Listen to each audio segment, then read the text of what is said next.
Hello నమస్తే, welcome to my channel say something. Shivaratri శుభాకాంక్షలు మరొకసారి వ్యూవర్స్ అందరికీ. స్క్రీన్ మీద చూస్తున్నారు కదా, భక్త కన్నప్ప. యాక్చువల్గా కృష్ణరాజు గారి మూవీస్ మన పండగ టైం నుంచి కూడా ఏదో ఒకటి మంచివి చేద్దామని చెప్పేసి ఫిబ్రవరి అవన్నీ కూడా చూసుకుంటూ వస్తున్నప్పటికీ సరిగ్గా ఆ డేట్కి అలాట్ అయినటువంటివి ఏవి దొరకలేదు. అనుకోకుండా ఇవాళ మహాశివరాత్రి అవ్వటం, వారి సినిమా భక్త కన్నప్ప ప్రత్యేకంగా ఈ శ్రీకాళహస్తికి సంబంధించిన ఈ శ్రీకాళహస్తి మహత్యానికి సంబంధించిన సినిమా కావడంతో ఆ విధంగా ఈ శివరాత్రి వారి సినిమాని ఈ విధంగా మనం పరిచయం చేసుకుంటున్నాం అన్నమాట. కృష్ణరాజు గారిని ఫస్ట్ టైం చేస్తున్నాను నా ఛానల్లో సినిమా. ఆ విధంగా చూసుకుంటే కృష్ణరాజు గారు మాస్ యాక్టర్గా, అంటే అంతకుముందు చాలా చిన్న చిన్న క్యారెక్టర్లన్నీ చేసుకుంటూ కృష్ణ గారి నేనంటే నేనే సినిమా దగ్గర నుంచి కూడా అంతకుముందు చిలకా గోరింకని, బుద్ధిమంతుడని ఇలాంటి సినిమాలన్నీ కూడా ఒక నెగిటివ్ రోల్స్, అలాగే క్యారెక్టర్ రోల్స్ అవన్నీ చేసుకుంటూ వస్తూ హీరోగా మారి మంచి మంచి సినిమాలు చేస్తున్న క్రమంలో ఆయన సొంతంగా గోపీకృష్ణ కంబైన్స్ అని ఆయన ఒక బ్యానర్ పెట్టుకున్నారు. ఆ బ్యానర్లో ఒక మంచి సినిమా ప్రతిష్టాత్మకంగా తీసుకుందాం, అప్పటికి హీరోగా బాగా ఎస్టాబ్లిష్ అవుతున్నారు ఆయన, ప్రతిష్టాత్మకంగా తీద్దాం అనుకున్న సమయంలో వారికి అంతకుముందు ఎప్పుడో కాళహస్తీశ్వర మహత్యం ఎవరిది, రాజ్ కుమార్ గారిది మనకి తెలుగులో వచ్చింది. ఆ తర్వాత ఆ సబ్జెక్ట్ని అంత పర్టికులర్గా తీసిన వాళ్ళు ఎవరూ లేరు. అంటే కాళహస్తీశ్వర మహత్యం కూడా మనకి పూర్తిగా ఆయన ఏదో చాలాసేపు ఇందులో కొన్ని ప్రత్యేకంగా పాయింట్లు పెట్టారు. అలా కాకుండా అది మనం పూర్తిగా భక్తిగా ఉంటుంది చిత్రం. అది ఫస్ట్ నుంచి కొంచెం నెమ్మదిగా ఉన్నప్పుడు ఆ సినిమాని మళ్ళీ ఎస్టాబ్లిష్ చేస్తూ భక్త కన్నప్పగా, అంటే తిన్నడే కన్నప్ప అనుకుంటాం కదా, ఆ విధంగా ఎస్టాబ్లిష్ చేసి బాగా గ్రాండీరీగా తీద్దాం అనుకుని సినిమాని మొదలుపెట్టారన్నమాట. ఇక సినిమా వివరాల్లోకి వెళ్తే కనుక డైరెక్టర్ వచ్చి బాపు గారు, రైటింగ్ అంటే అదే స్టోరీ వచ్చేమో ముళ్ళపూడి వెంకటరమణ గారు తయారు చేసుకున్నది. అంటే స్టోరీ అంతా మనకు తెలుసున్నదే కదా, పూర్వం మైథాలజీ నుంచి తీసుకున్న స్టోరీని బాగా రాసుకున్నారన్నమాట వీళ్ళు. తర్వాత ప్రొడ్యూసర్ వచ్చి యు సూర్యనారాయణ రాజు గారు, అదే ఉప్పలపాటి సూర్యనారాయణ రాజు గారు అంటే వీరి బ్రదరు, ఎవరో ప్రభాస్ గారు వాళ్ళ నాన్నగారు అనమాట సూర్యనారాయణ రాజు గారు. అలాగే సినిమాటోగ్రఫీ వచ్చి విఎస్ఆర్ స్వామి, బాగా సీనియర్ ఎక్స్ట్రాడినరీ ఫోటోగ్రఫర్, అంటే అప్పట్లో రేజ్ అయ్యారు అనమాట. స్వామి గారు దాదాపుగా చాలా వరకు సమరశివారెడ్డి ఆ సినిమాల వరకు కూడా పనిచేశారు ఆయన. ఇది నరసింహనాయుడు ఆ సినిమాకు కూడా. ఆ విధంగాను ఎంవి రఘు అని చెప్పేసి ఇంకో ఆయన కూడా పనిచేశారు ఆ టైంలోనే. తర్వాత ఎడిటింగ్ వచ్చి మందపాటి రామచంద్రయ్య, అంటే మరి లిమిటెడ్ మీ పిక్చర్స్ చేస్తుంటారు, బట్ చాలా బాగా చేశారు ఎడిటింగ్, అంటే ఎక్కడ కూడా బోర్ కొట్టకుండా అంతా చాలా బాగా చేశారు. మ్యూజిక్ సత్యం గారు చేశారు. సత్యం గారు అంటే తెలుసు కదా, దాదాపుగా చాలా బాగా కృష్ణ గారి సినిమాలకు విపరీతంగా ఇచ్చారు. కృష్ణరాజు గారికి కానీ, చంద్రమోహన్ వీళ్ళందరికంటే సెకండ్ కేటగిరీలో వచ్చిన హీరోలందరికీ కూడా సత్యం గారు చిన్న హీరోలకు బాగా ఇచ్చేవారు. ఆయన అత్యద్భుతమైన మ్యూజిక్ డైరెక్టర్, చేసుకోవట్లేదు, పాటలన్నీ కూడా ఆల్ టైమ్ హిట్టే. ఇంకా రిలీజింగ్ వచ్చి May 26, 1976, అంటే 1976 May 26 రిలీజ్ అయిన సినిమా గోపీకృష్ణ మూవీస్ పతాకం. అనుకున్నాం కదా గోపీకృష్ణ మూవీస్ అని పెట్టుకున్నారని. ఇంక స్టారింగ్ వచ్చి చూసుకుంటే కృష్ణరాజు గారు, వాణిశ్రీ గారు, అలాగే శివుడిగా బాలయ్య గారు చేశారు, అలాగే రావు గోపాలరావు గారు విలన్గా చేశారు. అంటే ఓ విధంగా నెగిటివ్ రోల్, అదే భక్తుడిగా ఉన్నట్టుగానే ఉంటూ నెగిటివ్ రోల్ అనమాట. ఆ తర్వాత శారద గారు, వాళ్ళ అబ్బాయి శారద గారు చేశారు. తర్వాత శ్రీధర్ గారు వీరికి ఆపోజిట్, అంటే తండాలో వీరికి ఆపోజిట్గాను. ముక్కామల గారు ఊరి పెద్ద, అంటే గూడెం పెద్ద కింద వేరే చోట. ప్రభాకర్ రెడ్డి గారేమో వాణిశ్రీ గారు ఫాదర్ కింద చేశారు. ఈ విధంగా క్యారెక్టర్లు అన్నీ కూడా మంచి మంచి స్టార్ కాస్టింగ్ పెట్టారు, మంచి బలమైన వాళ్ళందరినీ పెట్టారు. ఈ విధంగా సినిమాకి సంబంధించిన వివరాలు అన్నమాట.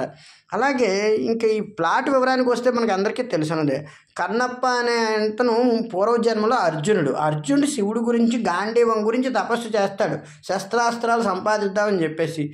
తపస్సు చేస్తున్నప్పుడు శివుడు ప్రత్యక్షమయ్యి, అయితే శివుడు అలా ప్రత్యక్షమవుడు ఒక వేటాడుతుండగా, అంటే అక్కడ వరాహం ఒకటి ఉంటుంది, అడవి పంది అంటాం కదా, ఆ పంది అనమాట. దాన్ని అర్జునుడి మీదకి వదలగానే దాన్ని వేటాడదామని అర్జునుడు ఏం చేస్తాడు, బాణం వేస్తే శివుడు కూడా, అంటే వేరే ఒక కోయివాడు వేషంలో వచ్చి అతను బాణం వేస్తాడు అన్నమాట. వేస్తే నేను బాణం వేసాను, నువ్వు బాణం వేసావు, ఒకేసారి తగిలిందంటే అయితే నాతో యుద్ధానికి తలపడు అని చెప్పేసి యుద్ధం చేస్తారు. అర్జునుడు ఎంత ఎన్ని రకాలుగా యుద్ధ ప్రయోగాలు చేసినా, ఎన్ని బాణాలు వేసినా ఆయన మీదకి వచ్చి వెళ్ళిపోతూ ఉంటాయి. మనకి ఇక్కడ పాట రూపంలోనే చూపిస్తాడు ఫస్ట్ ఆఫ్ అంతా. అంటే ఒక 10 నిమిషాల పాట ఉంటుంది, దాని స్టోరీ రూపంలో అలా చూపిస్తుంటాడు. విల్లంబులన్నీ విఫలమాయే, వేసిన శస్త్రములన్నీ విఫలమాయే అని చెప్పేసి ఒక పాట ఉంటుంది. తర్వాత ఏంటి నేను ఇంతలాగా చేస్తున్నా అని చెప్పేసి ఆఖరికి అవన్నీ వదిలి తన చేతిలోని విల్లుతో వచ్చి శివుడిని ఇలా కొడతారు నెత్తి మీద. అంటే అతని నెత్తి మీద ఇలా కొట్టగానే మైకంగా అమ్మేస్తుంది అర్జునుడికి. కొట్టగానే లేచి చూసి, స్వామి క్షమించండి, ఇలాంటి తప్పు చేశాను, నాకు ఈ భోగాలు ఇవన్నీ కూడా అక్కర్లేదు, అతి దుర్లభమైనటువంటి మీ దర్శన భాగ్యంతో నా జన్మ చరితార్థం అయిపోయింది, నాకు ముక్తినే ప్రసాదించేయండి, ఈ ఐహిక భోగాలు ఇవన్నీ అనవసరం అంటే, నాయన నువ్వు కారణ జన్ముడివి, అందువల్ల ఏంటంటే నీతో చరిత్ర ముడిపడి ఉంది, ఈ జన్మలో కాకుండా వచ్చే జన్మలో తిన్నడిగా జన్మించి ఈ అడవుల్లోనే తిన్నడిగా జన్మించి నువ్వు నాకు ఈ విధంగా కూడా సేవ చేసుకుంటావు, నా ముక్తిని పొందే అవకాశం, అదే నా ద్వారా ముక్తిని పొందే అవకాశాన్ని నీకు ఇస్తున్నానని చెప్పేసి ఆ విధంగా చెప్పేసి ఆయన అంతర్ధానం అయిపోతారు. శివుడు పార్వతి అంతర్ధానం అయిపోతారు అనమాట. అక్కడికి అంటే ఈ స్టోరీ మూలానికి పూర్వ మూలం అనమాట. తర్వాత ఇతను కోయిగూడెంలో పుట్టడం, పెరగటం, ఎట్ ద సేమ్ టైము అక్కడ ఆపోజిట్గా ఇతనికి శ్రీధర్ గారు ఉంటారు. వాణిశ్రీ చిన్నప్పుడు పుట్టినప్పుడే శ్రీధర్ గారికి భార్యగా అనుకుంటారు, కానీ వాణిశ్రీ గారు ఇతన్ని అభిమానిస్తారు అనమాట. అభిమానించడంతో క్యారెక్టర్, ఆ కోయిగూడు నుండి అమ్మాయి క్యారెక్టర్, ఆవిడ ఇతను అభిమానించడంతో ఒకానొక సందర్భంలో పోటీ ఏర్పడుతుంది. అయితే ఇతనికి చిన్నప్పటి నుంచి కూడా దైవభక్తి ఉండదు. అమ్మవారికి బలి ఇస్తున్నప్పుడు ఆ అమ్మాయి అమ్మే కాదు అసలు బలి తీసుకుంటుందా ఎవరన్నా అమ్మనది, జంతువునైనా దేన్నైనా కొట్టేస్తాడు కూడా. అంటే ఆ విధంగా భగవంతుడు ఫస్ట్నే భక్తి లేనట్టుగానే చూపిస్తాడు. మనం చూసాం కదా చాలా సినిమాల్లో, ముందర భక్తి ఉండదు, తర్వాత భక్తి ఏర్పడ్డాక అతనే సామ్రాజ్యం అవుతాడు. ఆ విధంగా తనకి చిన్నప్పటి నుంచి ఇష్టం ఉండక అమ్మవారిని మొక్కడన్నమాట. అయితే ఒకానొక సందర్భంలో శ్రీధర్ గారికి ఇచ్చిన మాట గుర్తొచ్చి ప్రభాకర్ రెడ్డి గారు మాట అడుగుతారు. అడిగితే శ్రీధర్ గారేమో ఈ అమ్మాయిని చేసుకుందామని, ఈ అమ్మాయి ఏమో కృష్ణరాజు గారిని చేసుకుందామనంటే అప్పుడు అతను అంటాడు, మరి మాట ఇచ్చారు కదా చిన్నప్పుడు, అంటే ఎంత మాట ఇచ్చినా బలం ఉన్నోడే గూడానికి నాయకుడు అవుతాడు కదా, బలాబలాలు ప్రదర్శిద్దాం, నాకెవరో కూడా ఈ గూడెల్లో దేవుడిచ్చింది ఏం కాదు, నా కండబలంతో సంపాదించుకున్నది, ఆ తర్వాత అమ్మవారి దయ అది, కాబట్టి కండబలమే ముందర ప్రధాన ఉదాహరణ. అంటే శ్రీధర్ గారు ఆయన కూడా ఆ కండబలంలో పోటీ పడితే అక్కడ శ్రీధర్ గారిని నెగ్గుతారు, కృష్ణరాజు గారు నెగ్గి, అంటే ఈ తిన్నని నెగ్గుతాడు అతను, అతను నెగ్గి చెప్తే చంపేయమంటాడు, చంపేయమంటే అలా చేయడు, ఎందుకంటే చంపడం అన్నది ప్రధాన ధర్మం కాదు, గెలవడం మాత్రమే ధర్మం అని చెప్పి పక్కన విసిరినంత అందరూ ఇతనికి జై కొడితే మనకి ఈ సందర్భంలో వరుసగా ఫస్ట్ నుంచి కూడా వాణిశ్రీ గారితో చాలా మంచి పాటలు ఉంటాయి. ఏంటి, ఆకాశం తెచ్చాలా, అదే నెలవంక దించాలా అని చెప్పేసి అన్ని రామకృష్ణదాస్ గారే పాడారు పాటలు. ఇందులో రామకృష్ణ గారు ఉంటారు, ఆయనే పాడారు పాటలు. ఆకాశం దించాలా, నెలవంక దించాలని చెప్పేసి, ఎన్ని ఇయల్లో చందమామ అని చెప్పేసి, తర్వాత ఇదే సందర్భంలో అంటే ఈ ఫైట్ అవుతుంది కదా, ఈ సందర్భంలో అయితే కండ గెలిచింది, గుండె నిలిచింది, బ్రతుకు పండిందిరా అని చెప్పేసి, ఐరా మాధవరసానికి వేరదండాలని చెప్పేసి అక్కడ చాలా బాగుంటుంది పాట. ఈ పాట అయిపోయాక ఏమవుతుంది, తెరచేసి అమ్మవారికి మొక్కమంటారు, నువ్వు నాయకుడు కావాలి కదా, అమ్మవారికి మొక్కంటే నేను మొక్కనంటాడు ఇతను. మొక్కను, నాకు ఈ అమ్మవారు వద్దు, నేను అడవిలోకి వెళ్ళిపోతాను, తను తీసుకుని నీలని ఉంటుంది ఆ అమ్మాయి పేరు, నీలని తీసుకుని అడవిలోకి వెళ్ళిపోతానంటే అలా కుదరదంటే ఆ అమ్మాయి ఉంటుంది, తను నా భర్త కదా నేను వెళ్ళిపోతాను. అలా వీళ్ళు ఒక గూడెనికి చేరుకుంటారు. అక్కడ రావు గోపాలరావు గారు ఆ గూడెంలో ఉంటున్న శివాలయానికి పూజారి, అంటే ప్రధాన పూజారి, గురువు కూడా, అందరికీ గురువు రూపంలో ఉంటాడు, కానీ అన్నీ కూడా కొంచెం బుద్ధులన్నీ మంచివి కాదన్నమాట. మంచివి కాకపోవడంతో ఈ అమ్మాయి మీద కన్ను వేస్తాడు. ఒకసారి వేసి అమ్మాయిని మంచి సందేశం ఇస్తానని మీద అంటే విధంగా అఘాయిత్యం చేయబోయే ప్రయత్నంలో కృష్ణరాజు గారు చూసి ఆయన్ని కొట్టేపోతే ఆ కోపంతో ఏం చేస్తాడంటే ఇతని మీద ఒకానొక సందర్భంలో కక్ష సాధిద్దామని చూసి ఏం చేస్తాడంటే ఇతని మీద నేరాన్ని నెడతాడు. ఎలాంటి నేరం అంటే అది ఒకానొక సందర్భంలో నేరం ఏంటి, ఏదో ఆ నగ దొంగిలించాడని ఇవన్నీ కూడా నేరాన్ని నెడతాడు. అయితే అంతకుముందే ఇతనికి ఒకసారి దైవానికి సంబంధించి ఒక స్ఫురణ జరుగుతుంది. ఏంటంటే ఒక దగ్గరకు వెళ్ళి ఏదో వేటాడుతూ ఉంటాడు, ఆ వేళ భార్య మీద కోపంతో వేటాడితే ఏ వేట దొరకకపోతే సాక్షాత్తు శివుడే వచ్చి ఇతనికేమో శివయ్యగా పరిచయం చేసుకుంటాడు, భార్య దగ్గరికి వెళ్ళి సాంబయ్యగా పరిచయం చేసుకుంటాడు.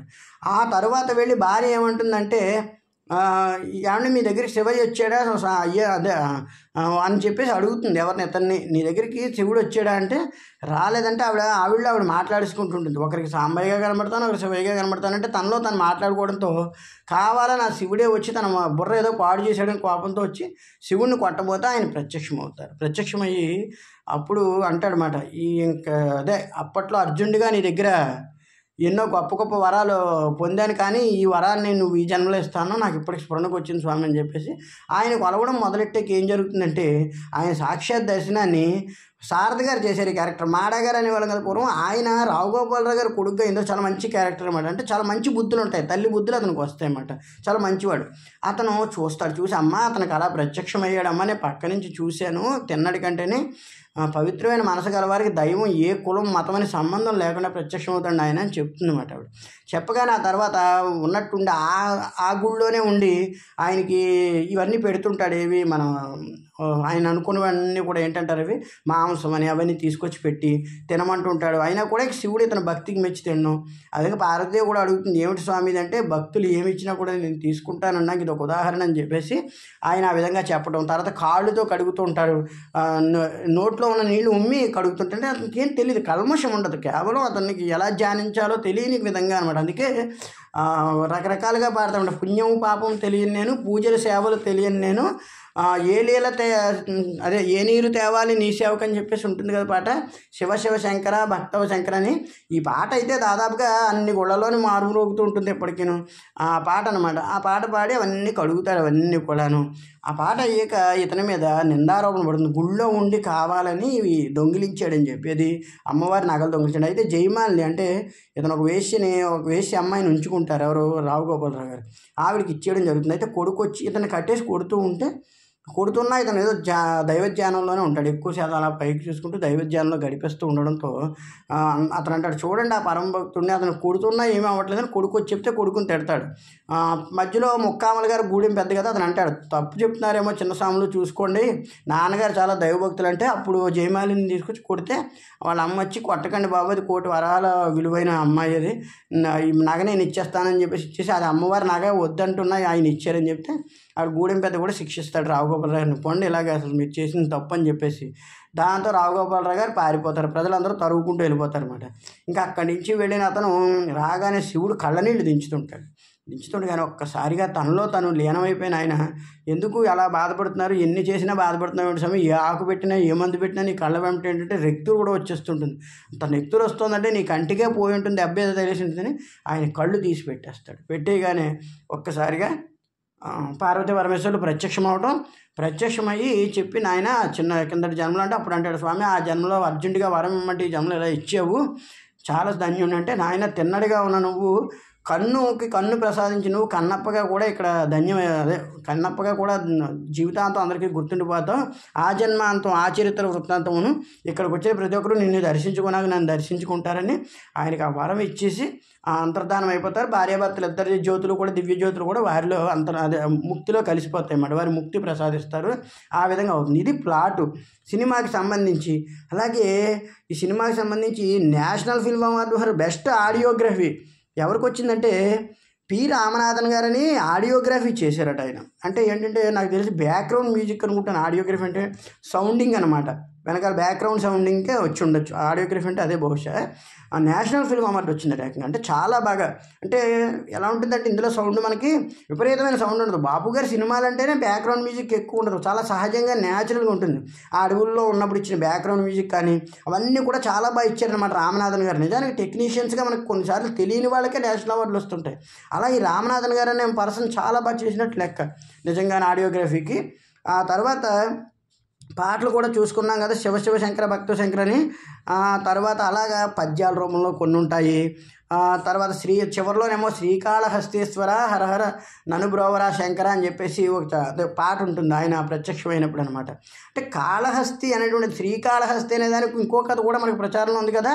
శ్రీ అంటే సాలిపురుగు, కాళ అంటే పాము, హస్తి అంటే ఏనుగని. ఆ మూడు కూడా ఒకే లింగానికి పూజ చేసి కొట్టుకొని చివరిలో వాటిలంతా ఒకదాని ఒకటి శిక్షించుకుని చనిపోతాయి. వాటి మూడింటికి కూడా భక్తి ముక్తి ప్రసాదిస్తారు పరమశివుడు. ఆ విధంగా శ్రీకాళహస్తి అన్నది ఏర్పడిందని చెప్తారు. ఆ మూడింటికి అర్థం అది. అలాంటి శ్రీకాళహస్తిలో తిన్నడిగా అంటే అర్జునుడు తిన్నడిగా పుట్టి ఆయన కూడా అత్యంత ప్రీతిపాత్రంగా శివుని పూజించడంతో ఆయన కన్నప్పగానే పేరుగాంచి అక్కడ ఇప్పటికీ కూడా పూజలు అందుకుంటున్నారనమాట. సో ఆ విధంగా చూసుకుంటే భగవత్ సంకల్పంలో ఎవరికి ఎప్పుడు ఏ వరాన్ని భగవంతుడు ఇస్తాడో ఇది. అందులో పరమశివుడు ఆయన పరమ బోళాశంకరుడు అని అంటారు. అంటే ఇంకెలా అంటే కల్మషం లేదు, చిన్న నీరు వేసి కడిగి నేను ఇలా ఉన్నాను అంటే వరం ప్రసాదిస్తాడు, తప్పుగా మాట్లాడితే ఎంతటి వారినైనా శిక్షిస్తాడు. పొద్దున కూడా మనం శివరాత్రి వీడియోలో చెప్పుకున్నాం, కొలిచిన వారి కొంగు బంగారం, కన్నెర చేస్తే ప్రళయకారుడు, ఆయన దగ్గర ఉన్నవి అవి అన్ని పాటలు కూడా రామకృష్ణ గారు పాడారు. సుశీల గారు, రామకృష్ణ గారిని చాలా బాగుంటాయి పాటలు అన్నీ కూడా. ఫస్ట్ హాఫ్లో కూడా వచ్చినవి. ఆకాశం దించాలా, నెలవంకరించాలా, ఎక్కువ మారేడుమిల్లి అటు సైడ్ అడవులు ఎక్కువ తీసేటంటున్నారు. ఏలేశ్వరం, మారేడుమిల్లి, తమిళనాడు ఈ అడవులన్నీ తీసారు. చాలా బాగుంటాయి సహజమైన లొకేషన్స్. కృష్ణరాజు గారి ఎంట్రన్స్ కూడా ఫస్ట్ అర్జునుడిగా చాలా బాగుంటుంది. ఒక జలపాతం అది వెళ్ళటం చాలా అత్యంత సహజంగా. అందుకే ఆ జలపాతాలు అవన్నీ వాటి చుట్టూ ఉండే సహజమైన ఆడియోగ్రఫీకి నేషనల్ ఫిల్మ్ అవార్డు ఇచ్చారు అప్పట్లో. చాలా ఖర్చు పెట్టి తీశారు. సినిమా కూడా చాలా మంచి డబ్బులు వచ్చే సినిమాకి.